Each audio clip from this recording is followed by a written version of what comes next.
자, 안녕하십니까. 계용수 강사입니다. 저 블로그를 통해서 많이 알려진 CCNA 문제들을 풀어보는 시간을 좀 가져보도록 하겠습니다.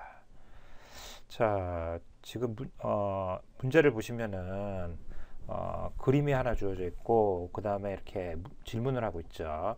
그래서 CCNA 시험 문제는 이제 여러 가지 형태가 있겠지만 이런 식으로 그림을 보고 푸는 문제들이 있습니다. 그래서 이런 그림이 그 화면에 드러날 수도 있고 그런 그림이 화면에 드러나지 않을 경우에는 리퍼 투 exhibit이라고 그래가지고 뭐 이런 버튼이 있을 수도 있고 그래요. 그래서 어쨌거나 이 문제를 좀 살펴보도록 하겠습니다.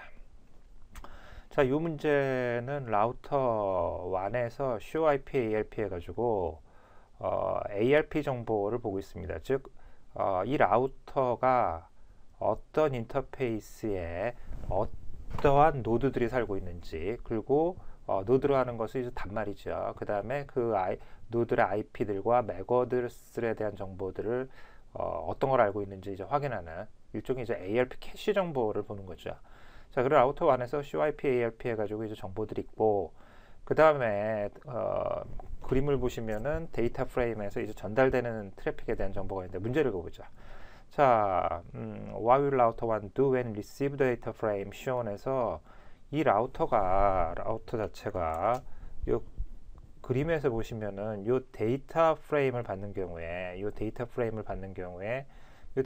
이제 이렇게 생겼죠. 요 데이터 프레임 자체가 이렇게 생겼는데 이 데이터 프레임을 받는 경우에 어떠한 액션을 취하느냐에 대해서 묻고 있습니다. 라우터 1은 이러한 데이터 프레임을 받았을 때 어떠한 액션을 취하느냐에 대해서 물어봤는데, 일단 보면은 IP가 출발자 IP가 20.5고 목적자 IP가 40.5이기 때문에 일단 같은 네트워크가 아니에요.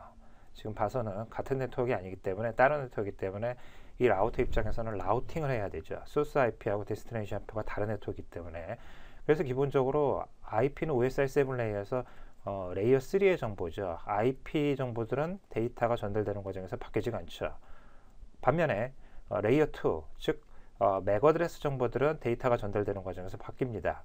자, 이 트래픽은 지금 어떠한 인터페이스를 통해서 받았는지는 알 수는 없는데, 지금 보니까 20.5기 때문에 아마도 패스트 이더넷 0의 0을 통해서 받았을 걸로 생각이 됩니다. 그래서 40.5로 가야 되니까는 0의 2로 갈 것 같아요. 0의 0에서 0의 2로 포워딩이 될 것으로 보입니다. 0의 0에서 0의 2로 포워딩이 될 것으로 보이는데, 지문들 읽어보죠. 라우터 1은 소스 맥 어드레스를 베껴서 그것을 대체를 한다라고 되어 있는데, 지금 얘가 목적자 어드레스가 40.5기 때문에 40.5는 0의 2가 있죠. 그래서 0의 2로 나가야 되는데, 자, 소스 맥 어드레스를 베껴서, 자, 이 데이터가 라우터에 의해서 데이터가 넘어가는 과정에서 당연히 레이어 2 주소는 바뀌죠. 그래서 소스 어드레스는 원래 출발자 어드레스였으나 라우터가 포워딩하는 과정에서 나가는 인터페이스의 주소로 바뀝니다. 40.5니까는 출발자 맥 어드레스는 그 40.5가 살고 있는 네트워크의 인터페이스 주소 40.1이 가지고 있는 맥 어드레스 6965로 바뀌게 될 것이다. 다시 한번 설명을 드리지만 데이터가 포워딩이 되는 과정에서 레이어 2 주소는 바뀌죠. 그래서 나가는 그 라우터가 데이터를 포워딩해서 나가는 인터페이스에서 그 인터페이스의 그 라우터의 인터페이스 맥 어드레스로 바뀌게 되죠. 그래서 즉 라우터가 있으면은 데이터가 이쪽에서 와서 이쪽으로 포워딩이 되는 과정에서 원래 출발지 어드레스, 맥 어드레스는 이 단말이었습니다. A라고 있고 여기가 B라고 있다고 봤을 때 이렇게 데이터가 포워딩 되는 과정에서 원래 출발지 맥 어드레스는 요거였죠.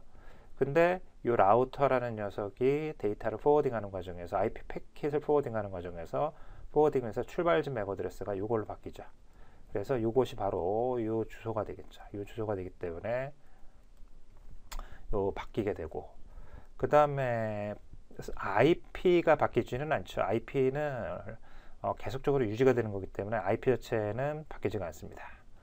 그 다음에 C번 데스티네이션 맥 어드레스가 뭘로 바뀌느냐, 출발 이렇게 포워딩이 되는 과정에서 데스티네이션 맥 어드레스는 목적지가 다른 서브넷이기 때문에 이걸로 바뀌었다가 그 다음에 그 데스티네이션 맥 어드레스 벗겨내고 나가면서 이 최종적인 맥 어드레스 40.5가 되겠죠. 그래서 40.5 맥 어드레스로 이제 바뀌게 됩니다. 40.5 맥 어드레스 같은 게 4320이죠. 0007 4320 이걸로 그러니까는 이쪽에서 데이터가 이 라우터가 수신하는 순간에는 목적지 어드레스는 2가 돼요. 그러니까는 이 라우터의 이쪽 인터페이스가 되죠. 그러니까는 요거는 20.1 주소가 되죠. 20.1. 20.5가 살고 있는 네트워크의 그 맥 어드레스 주소가 되기 때문에 요게 되죠. 요게. 그리고 나가면서 40.5. 얘가 40.5죠. 40.5 주소로 바뀌어 버리기 때문에 40.5는 4320으로 바뀌게 되기 때문에 맞고. 자, IP는 바뀌지가 않습니다. IP 자체는 바뀌지가 않고, 그 다음에 이 패킷 자체는 이제 40.5가 있는 동네로 나가야 되기 때문에 0의 2로 포워딩이 될 것이다 해서 F. 그래서 A하고 C하고 F가 답이 되겠습니다. 자, 그 다음에 뭐 문제를 어떤 문제를 풀 건지는 뭐 이렇게 그냥 랜덤하게 이렇게 문제들을 풀도록 하겠습니다. 어떤 특별한 뭐 규칙을 갖지는 않고 그냥 일반적으로 그냥 생각나는 대로 문제들을 풀도록 하겠습니다. 자, 두 번째 문제는 지금 보니까 네트워크 디바이스의 역할에 대해서 묻고 있는 문제인데요. 자, 보시면은 지금 일단 10.1.0.36하고 10.1.1.70인데 여기에 어떠한 장비가 들어가고 무슨 역할을 해야 되느냐를 묻고 있습니다. 일단 IP가 서로 다른 서브넷으로 가정을 하죠. 서브넷 마스크가 주어져 있지 않기 때문에 일단 가정을 하겠습니다. 서로 다른 서브넷이라고. 자, 얘네들이 서로 다른 서브넷인 경우에는 중간에 이제 라우터가 필요하죠. 그리고 다른 서브넷이라면은 이쪽에 하고 이쪽에 IP가 들어가야 됩니다. 자, 1번부터 읽어보죠. 네트워크 마스크가 2525.128이더라. 그래서 여기에서 보면은 네트워크 와이드 마스크라고 하는데 여기 전체적인 네트워크에 걸리는 게 그 25.25.25.128죠. 25가 되죠. 25가 되죠. 그래서 전체가 25라고 봤을 때 각각의 인터페이스는 IP가 필요하죠. 각각의 인터페이스는 서로 서브넷이 다르니까는 IP가 필요하죠. 자, 그 다음에 네트워크 마스크가 25.25.25.0라고 했을 때 중간에 레이어 2 디바이스가 들어가면은 서로 통신을 할 수 있다. 이것도 안 되죠. 왜냐하면은 요거는 이제 24비트인데 24비트가 들어가면은 요까지 잘리죠. 그래서 얘는 10.1.0이고 얘는 10.1.1이기 때문에 서로 상이한 네트워크이기 때문에 얘도 안 돼요. D번 네트워크 마스크가 24비트 252525.0일 때 중간에 레이어 3, 즉 라우터가 들어가야지 통신이 되더라. 자, 이것도 맞는 말이죠.